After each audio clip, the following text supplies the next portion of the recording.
Hello YouTube, it's me again. Today we're going to be doing a review on this baby. It's a ESP LTD B-416 SM.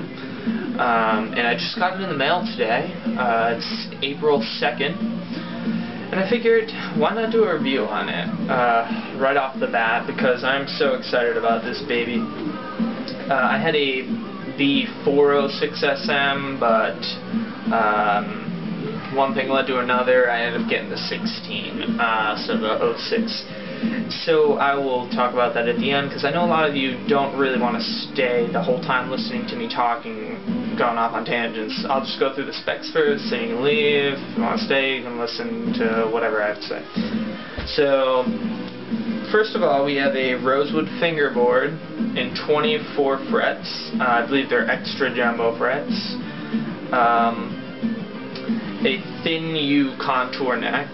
It's like really, really thin. I don't know if you can see that, but it's not that thin that it's like obnoxiously Ibanez thin. I think it's got a little more meat than like an Ibanez base, like say you know, their SR series. It's thicker than that for sure, but we're not talking like a traditional like Fender P bass or something with like a baseball bat neck, like a fatty. I'm not into the fatties.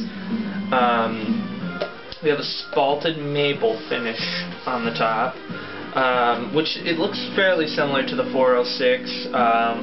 It looks kind of dirty, like splats on there, but I think it looks really cool. I kind of like it better, just the grain of the wood on it, this one better than the other one. Well, I'll just keep going on the woods, I guess. 5-piece neck. It's maple and walnut, so we have like the maples, and then we have the walnut. The two black lines are the walnut, or dark brown, whatever you want to call it. I'll get some cam shots right when I'm done with this. But yeah, it's pretty nice. Oh, and you got the spalted maple top on the headstock as well.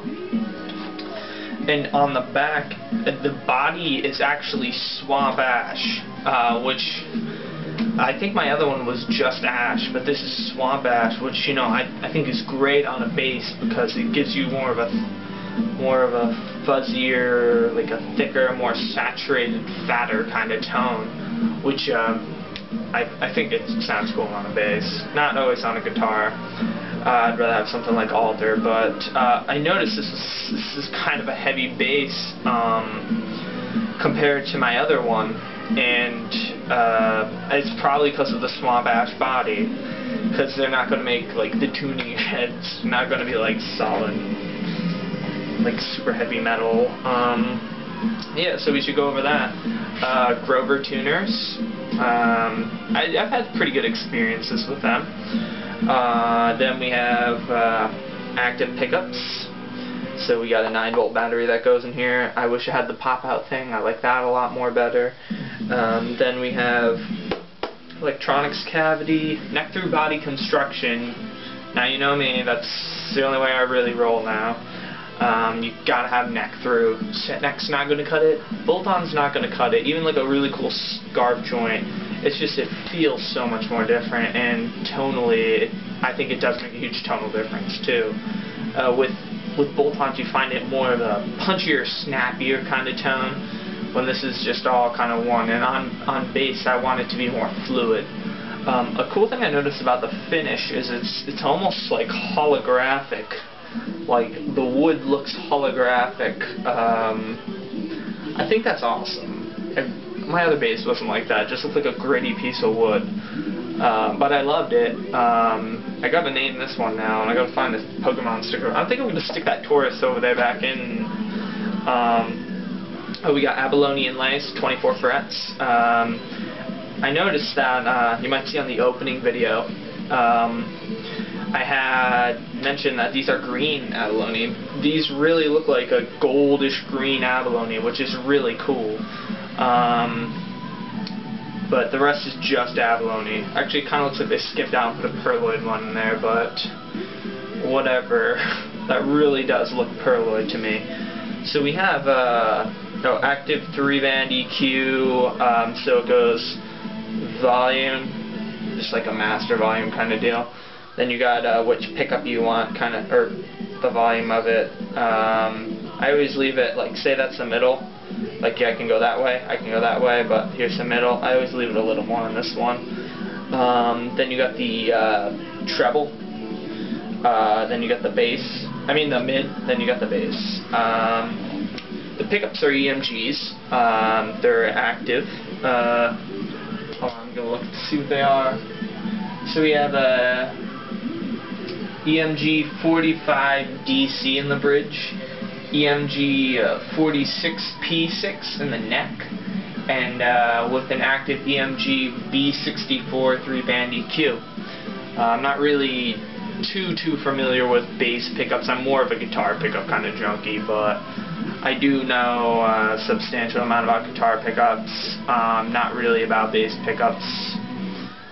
Just the general brand and like a couple like famous kind of pickups they'll put out. But it has an ESP Bridge, but I think ESP Bridge is pretty good. It's pretty sturdy. So yes, I guess at the end of the video I'll just show more shots of the bass, but it's got a very shallow cutaway on here. This doesn't really go into your body, so if you're like a super fat dude and you want it to feel good, it's probably not going to, but it's pretty nice. I find this very comfortable. I got it for a reason, the 406 at least, which is literally the same thing as this, like literally the same specs, except maybe that swamp ash body, like I said. And also, it's made in, the 406 is made in Korea.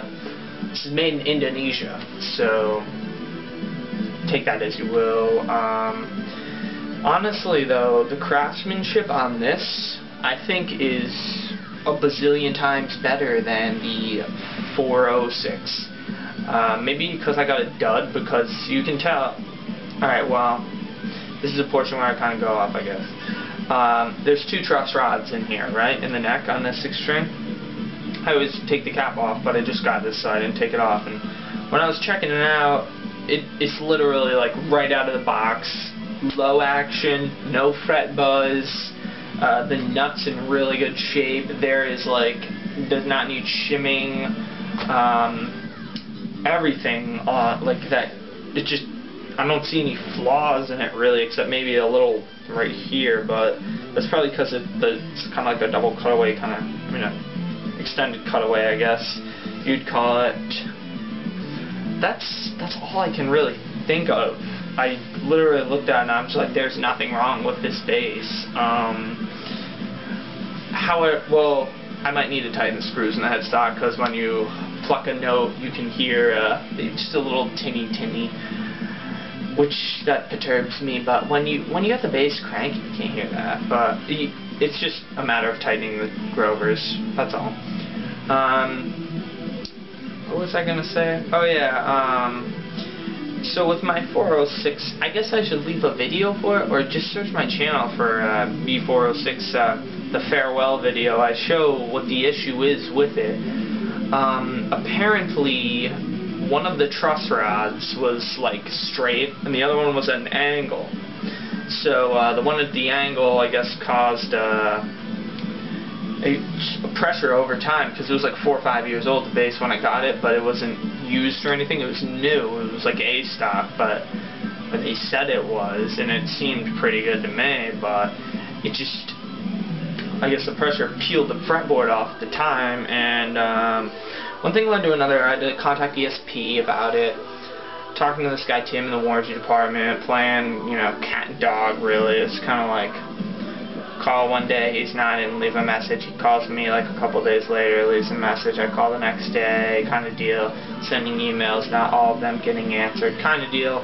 But it eventually led to me getting this. And I actually had to pay like $76 to ship my other bass out, because the weight and the size of the package and stuff like that. That really pissed me off. I was just like, you guys better fill that thing, like this thing full of free t-shirts and cups and hats and stuff, and they sent me the wrong tracking number, so it was a different guy named Christopher, and I thought my package arrived in Washington, and I was like, Jesus. And it really just, that really was a bummer. And then I found out they gave me the right tracking number, and I eventually got the right one. And you know what? I'm so happy with this thing. Hopefully it doesn't let me down playing, but you know, from playing with the other one, I think the other one definitely was awesome. And if this bass is anything like it, I'm totally happy. Now don't get this confused with the B-206. That is a very common bass, and it is terrible. Well, I think so. I played one and I was just like, ugh. You can tell the main difference just cosmetically by looking at it. It has like a thing like a triangle under here with, you can see the skunk stripes coming through. But I will give you some close-ups on this, and we'll end it there today because I really just want to get to playing it. And look forward to covers with this baby, because I've been doing a lot with my blue bass, Marisol, because I didn't really have a 6 at the time, because all that stuff I was telling you was going down. I didn't get any free t-shirts, so what a bummer. Life's a bummer. And yeah, I will be doing covers with this baby. Fear not, I'll be doing some Dream Theater and stuff like that with this, probably, because the 6th string brings out the inner young in you. Yes, I probably should clean my carpets because I am wearing my shoes, but I got very excited because I got this in today, and I can't even think straight, really. You can tell in my speech. Anyway, let's get to covering some. Oh yes, my lava lamp I got the other day. It just magically appeared. That's pretty cool, pretty stoner right there. Really awesome. Anyway, so we got headstock. Yeah, I'll just pan slowly.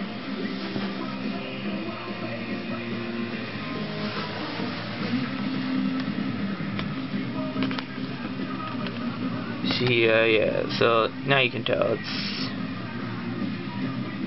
a 416 SM.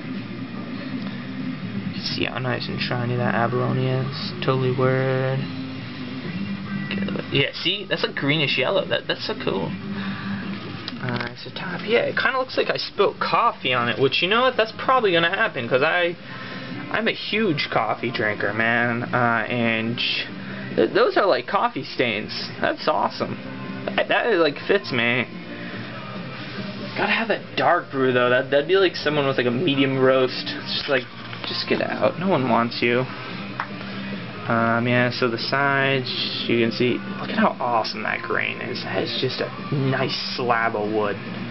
Whoever picked out that piece of swamp ash is the man. Yeah, just show you how thin the neck is. It's pretty thin. It's about like, what's her name? She has a show on Bravo TV. Zoe or something like that. She was like really anorexic. Or you could say it's like Mary-Kate Olsen from the Olsen sisters, whatever the heroin addict one was. I thought she was pretty hot, but you know, what do I know? But yes, so there you go, guys. You can definitely see what a babe that is. And this will not be up for trade or for sale. Just saying, straight up. Ah, jeez. Alright, well, you know, see you later, guys. Look forward to more covers and everything. Just remember, request. I really do appreciate when you request songs, even if I don't like it. I do, someone requested an Overkill song. I hate Overkill. I covered it anyway, though. It was interesting. That guy's voice just pisses me off. But I do take covers, yes. Some stupid beaner kid requested like this. Megadeth Washington is next, and I'm not even gonna get into like how I like James Lomenzo at all, but that kid, like, seriously is the most ungrateful kid ever. He just hasn't talked to me since I did the cover for him, and I thought it came out pretty decent, actually. Very, very minimal mistakes. Alright, well, take care.